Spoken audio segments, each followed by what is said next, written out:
We're going to finish up this series today about Life Surge, and this whole series has been about how to step into that life of destiny, that life that we all desire, but we all just kind of seem to coast along and let life come to us or whatever. But I want to talk about grabbing hold of that life and stepping out and making the most possible life that we can have while we're here. Like, I don't want to waste a minute. You know what I mean? Like, I don't want to get to the end, and it may be soon.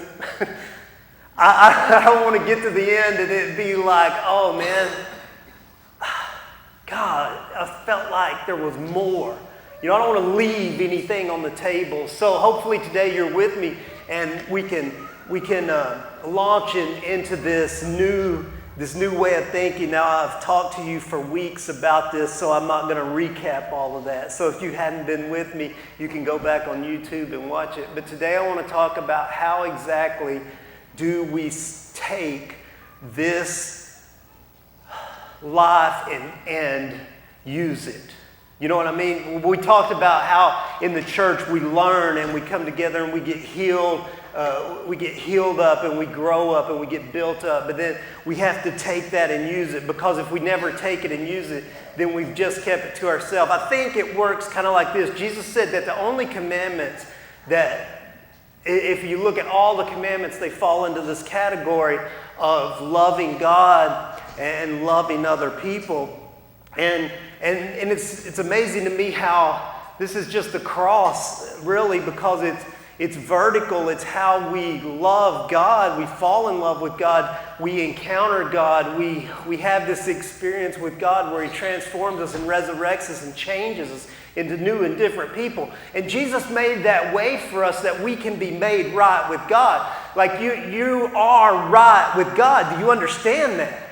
And I think it's so hard for us to grasp that I have been made right with God, that I am the righteousness of God.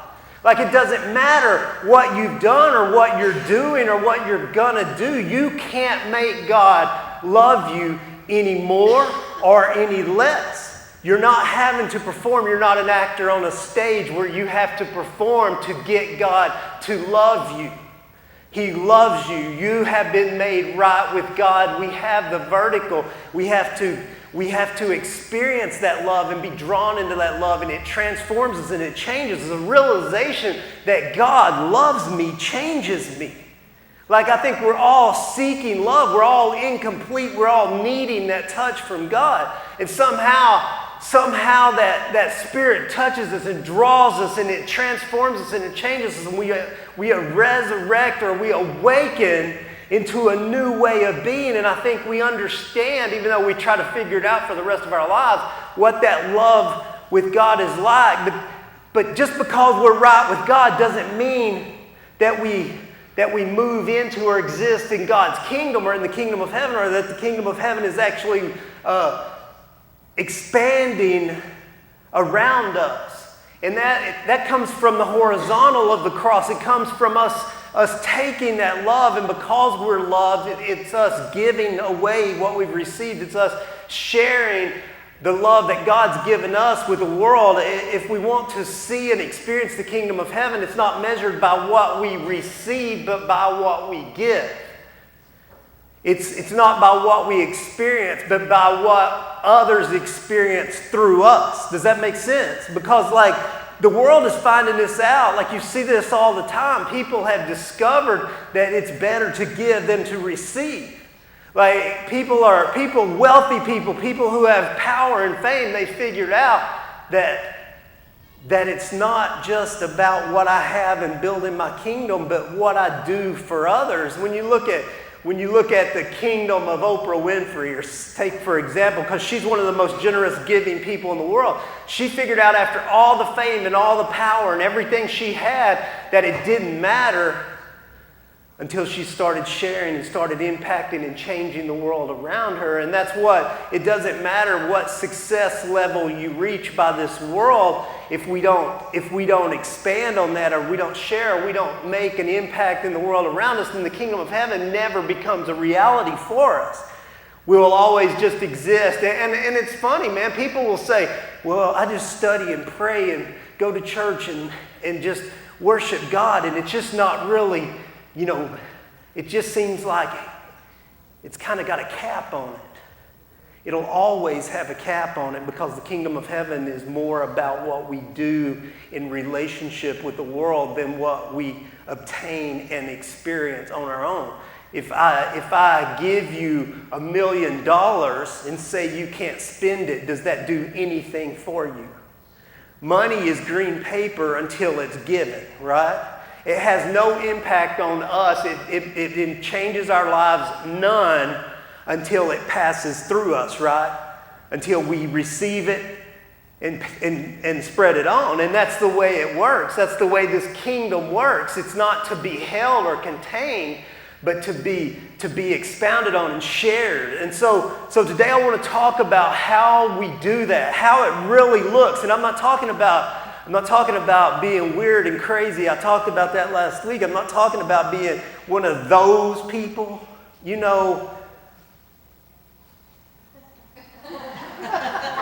Man, it's like, is it me? Is it quiet in here? My goodness, man. All right.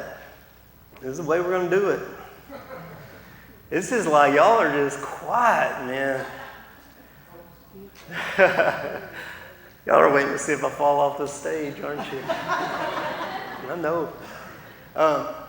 I want to talk to you about how you take what it is we are created for and we make that, the Bible uses the word manifest or made known or become a reality in the physical world. How do we take God, which is very personal and very real and very invisible, and how do we take him and make him known or a reality in the physical world, in this world we live in? And it's not about like doing weird and crazy things. A lot of people think there's only one way to do this. When I say to you, what's your purpose, you expect here in the church for me to say, well, my purpose is to serve in the nursery or do these things. And we talked about this early in this series about how we serve in the church to learn how to interact in our lives, and it's a safe place to give away and to learn to share and serve.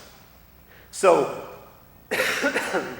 the way it starts to look in our real lives, I need you to understand that sociologists teach, and there's different depending on who you read or what you look at, but there are basically 7 pillars in society in sociology, and humanity functions within these 7 pillars or 7 sections of what all society, civilized people are made up of. I wrote them down because I always get 6, and then I can't remember which one I left out, and so I give different 6.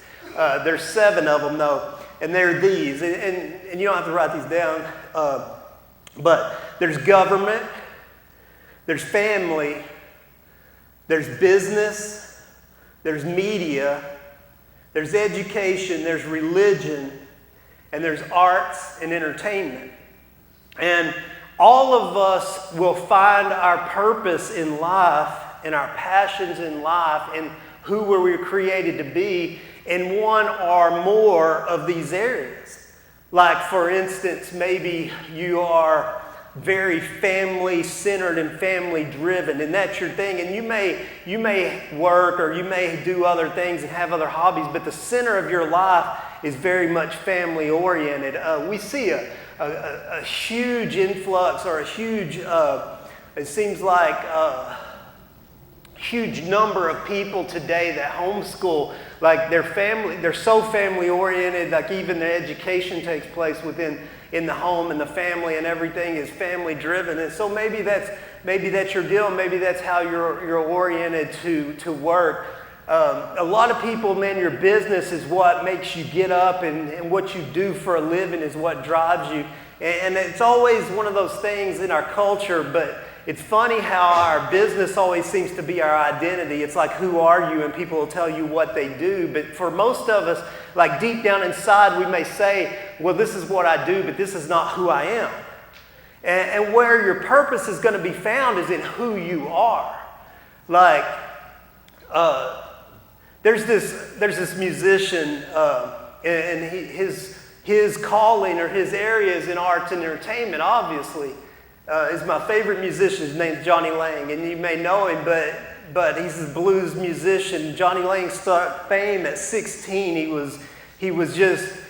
He's a prodigy. His voice, his way he could play. Well, he went through from 16 to say 20, I forget how old he was, but like 20, 21, he had the world handed to him. And that's tough for like anybody, but can you imagine like 16? That's a lot, right? So he got caught up in the lifestyle and the drugs and all the things that went with it.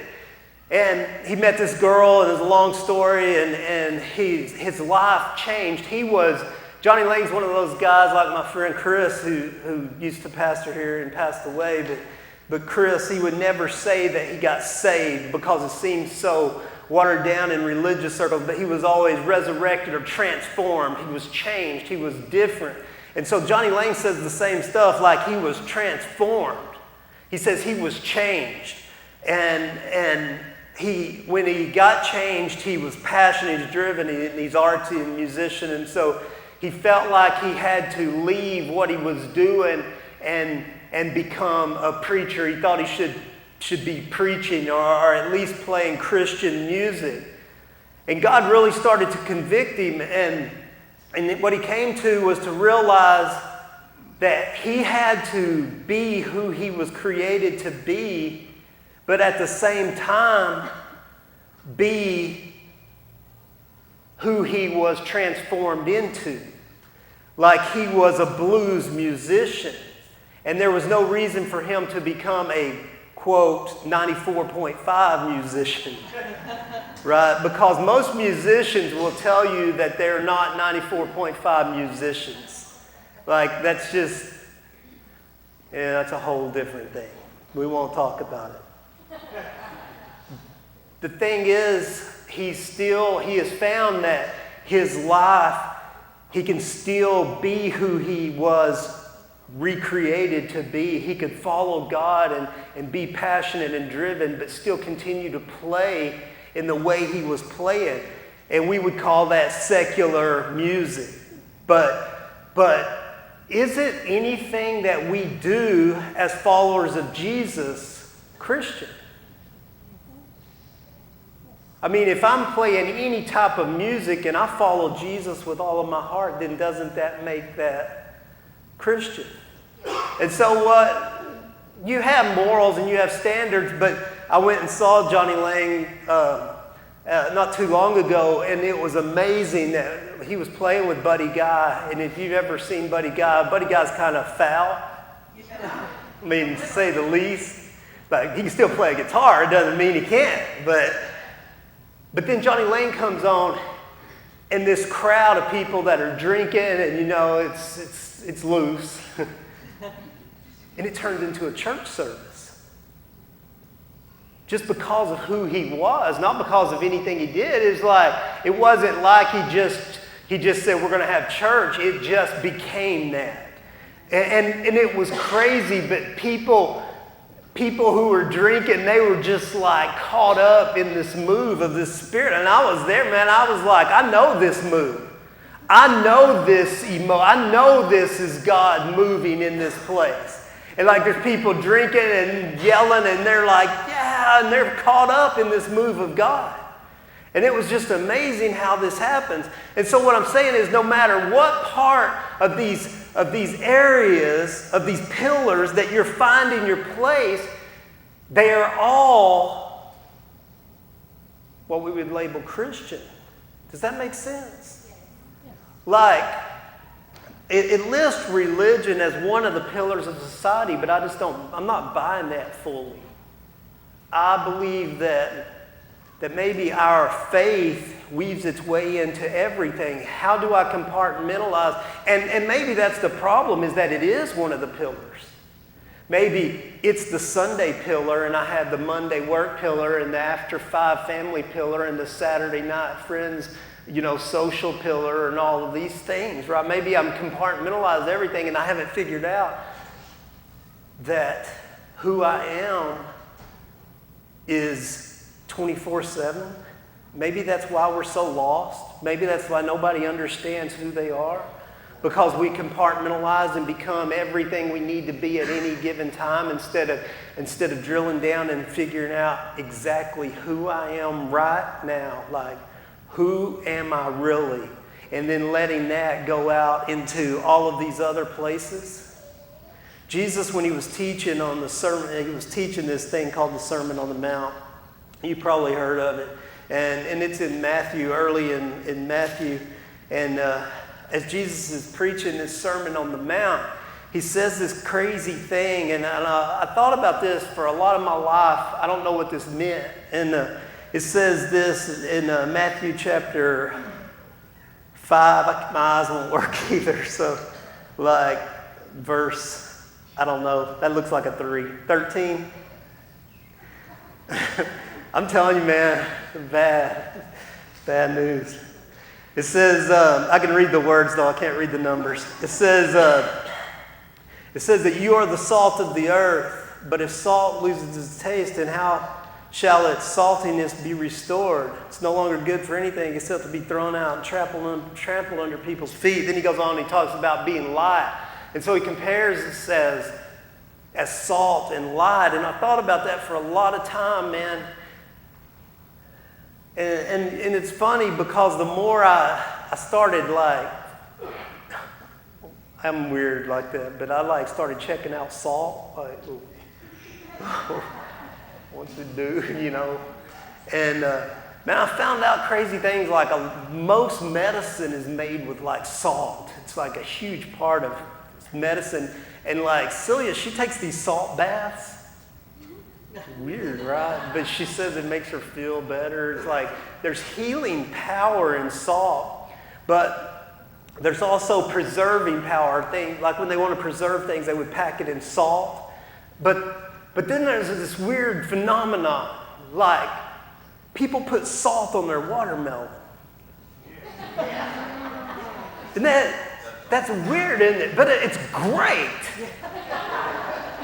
But you got to say, man, that is weird because I salt my watermelon and my steak. That's weird. My dad, man, he salts everything like in abundance. And my daughter, she's caught on from hanging out with Paul that salt is just great. So she salts everything. Like I can't put enough salt on stuff for her, which is not good. I've been trying to tell her, but anyway, that's a whole different argument we'll have for the rest of our lives. The thing is, though, not only is salt a preservative or a healer, but what I found is the right amount of salt takes what is and elevates it. Like it takes the sweetness of watermelon and enhances it, right? It brings out the good and the flavor that's already there. Have you noticed that? Just the right amount of salt. Like you put the right amount of salt on a steak, throw it on the grill, man. When you start to bite in, it's just like, whoa, I'm starving. It's delicious, right? Have you ever ate popcorn without salt? You just chew on it. I don't know what that is. It's like cottonseed. I don't know what it is. But man, put some salt on it and it's like, what is this? This is manna. Right? A little salt. And what I found is that, and what I think God was showing me was that when he says we're the salt of the earth, like, we're to be in the world. Do you understand? Like, there's not this idea that we should get saved and go into the church and sit down, hunker down, and just pray and be with God because what good is that? But that we should be in the world because without us there, man, it's popcorn without salt. It's like chewing on a mattress pad. Right? And isn't our world kind of that way right now? Isn't our world kind of just bland and as creative and all outrageous as they try to be to try to give it flavor? They just can't get there, right? Because we don't have salt in the world. Because somehow the church has separated itself from the world. Somehow we've withdrawn. What about our educators? Maybe our education system just gets bland because we don't have salt in it. What about media? Man, we sit and criticize media all the time, but you realize social media is media? Have you ever thought about being salt on social media? Have you ever tried to be the peacemaker on social media instead of the instigator? Do you not have any responsibility in that realm, in that pillar? I mean, don't we have a responsibility to make the world better in every place we go? Shouldn't we be the kingdom of heaven and making people know that the kingdom of heaven is at hand and among us and within us and around us? Shouldn't everybody we come in contact with in our business lives, in our social lives, in our church lives, in our religious part, in our government part? Man, where is the kingdom in politics? Have you watched any of this? These are people who are running and they're just buying for the evangelical vote, so they'll say anything and do anything and be whatever you say. But I want to see, where's the salt? Where are you making the world better? Where are you turning the other cheek? Where are you loving your enemy? Because these are the core fundamental teachings of Jesus. I can't be of Jesus and act completely polar opposite. Well, you got to be salt into every part of this life. Where is it that our world's bland? Where's your world bland? Is your family bland? Are you withholding the salt? Here's something else I've noticed. Have you ever put too much salt on a watermelon? Some say no. They're like, Dad, you can't put too much salt on popcorn. Man, we went to the movies and we put too much salt on popcorn. Man, you can't do that, right? Once salt is tasted, like once the salt taste overcomes the popcorn taste, we've gone from great to horrible, right? Is it possible to be too salty? Maybe the world gets this, we get bland, and then all of a sudden we get a salt lick. You know what I'm saying? Maybe we get the Bible thumping in the face. A friend of mine says some people just get over-saved.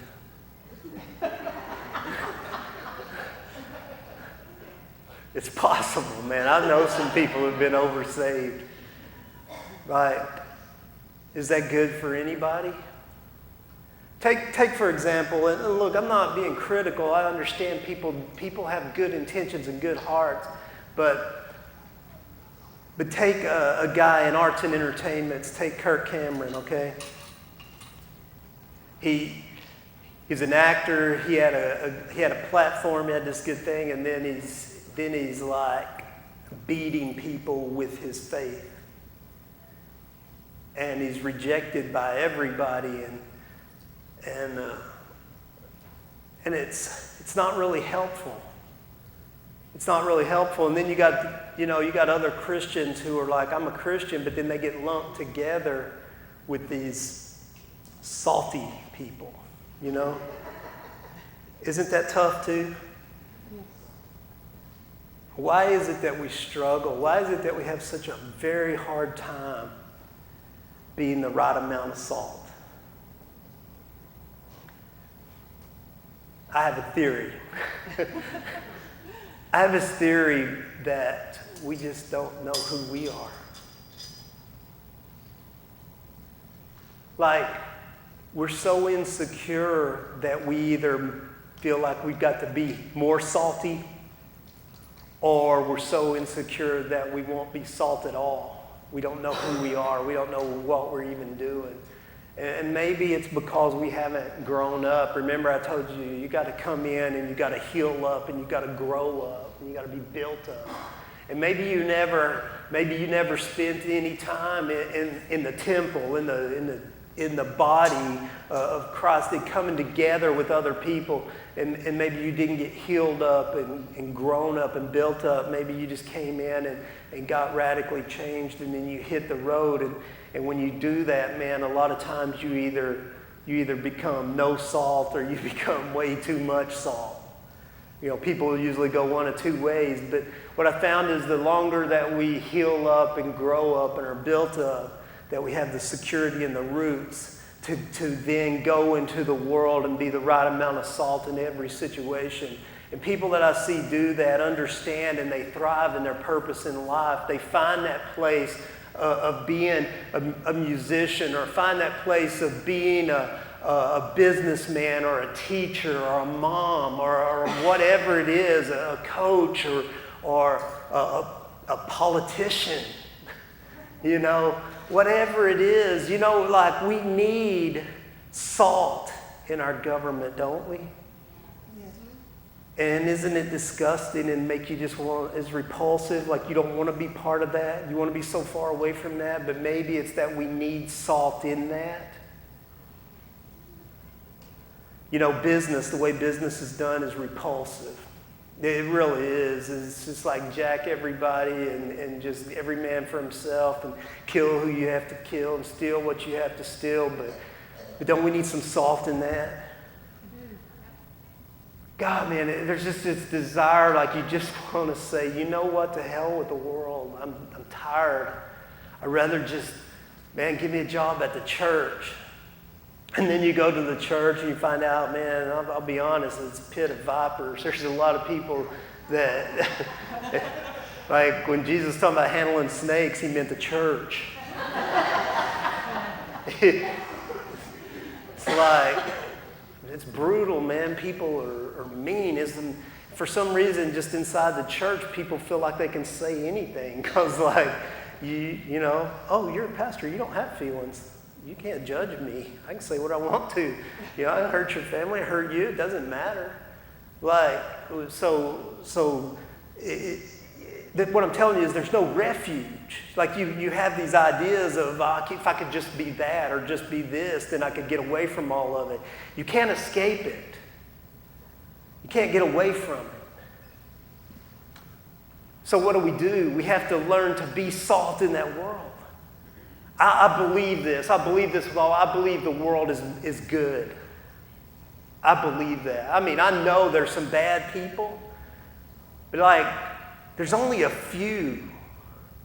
And they're the loudest and the most abrupt and the ones that make the news, right? Because nobody puts the normal good people on the news. It's always the wild psycho that's on the news. But for the most part, the world's good. And what if we took what was good, put salt on it? Like steak's good, right? But steak with salt on it. Watermelon's good, like yellow watermelon. There's something magical about yellow watermelon. It's not even natural. And it just, whoa, it's good. Put salt on it. So maybe we should learn to take what is good and we invest into it what we know to be true. That's God's love and God's kingdom. That we start to think of others better than ourselves, that we walk into the business world or to the education world or to the government world or to the family world or to the arts and entertainment world. And we don't walk in as a salt lick, or we don't walk in as you know, just another musician or another politician, but we walk in as ourselves. Does that sound good? Like freedom? The opportunity to get to be you all the time. Oh, man, you don't have to play a role or do anything. Just be you. And when we walk into that, we realize that the kingdom of heaven is about me making the lives of the people around me better. And if I walk into my job or my family or on social media or whatever, and I don't realize that it's my job to convict the world, and I don't realize that it's my job to change the world, And I don't realize that it's my job to preach to the world, but that it's my job to take the love and the good news of the kingdom of heaven, that the kingdom of heaven is here at hand, upon us, among us, within us, and that it's my job to make the world around me the best possible place there is. Our world changes. It changes. The people who know me and are around me, they are changed. I watched this movie yesterday. It was stupid. It's called Pay It Forward. You seen that? Don't waste your time. It's bad. I hadn't seen it. How do you go all these years and not know how that movie ends? It's just ridiculous. Anyway, so I wasted 2 hours of my life yesterday. That movie, man, it hit the exact truth of the gospel. Like, our lives really only matter when we pay it forward. We don't do to receive, but we do because it's been given to us. And the movie, it's amazing how far-reaching and how fast it reaches. And if you haven't seen it, man, just forget what I'm talking about, because you'll be just angry that I even brought it up. Anybody seen it? Bad, man. But that's the gospel. That's the gospel, man. Let's stop making it weird. Let's stop sitting on it. The next verses, it talks about being a light, and now you can't put it under a bushel. Remember you sing that when you were a kid? You know. You know it. Let's stop hiding it. Let's go ahead and let our light shine before men. But let's don't be weird about it either. You know, go be you. How about that? Let God heal you and grow you and love you and change you and transform you, and you go out and you pay attention to the world around you. You go out and you make the grocery store the best place in the world to be. It's hard. God never said it was going to be easy. You go make the school the greatest school in the world. You go make your business the greatest business in the world. You build up everybody around you. You invest into everybody around you. You give as freely as you receive. You love like there's no tomorrow. And if you do that, the kingdom of heaven will be known around you and among you. God will be known. You don't have to preach it. You don't have to wear a bumper sticker, a bunch of t-shirts, get a tattoo or anything on your forehead. There's nothing weird about it. Jesus stood for changing the world and making the world a better place, but why doesn't his followers? Why are his followers angry and bitter and judgmental and hypocritical? It doesn't seem right to me. It doesn't seem right to me. But we can change it, right? 12 dudes. 12 dudes. Change the world. There's way more than 12 people in here. Way more. Pay it forward. It works, though. It worked. Don't watch the movie, just pay it forward. You guys stand up with me. We made it. All of us are still on our feet, and that's a good thing, right? Let me pray for you, and then we'll dismiss. But guys, don't just leave here today and go, well, you know, whatever. I'm glad that's over. Or I'm glad he made it. Or that was kind of weird. Or whatever you say when you leave.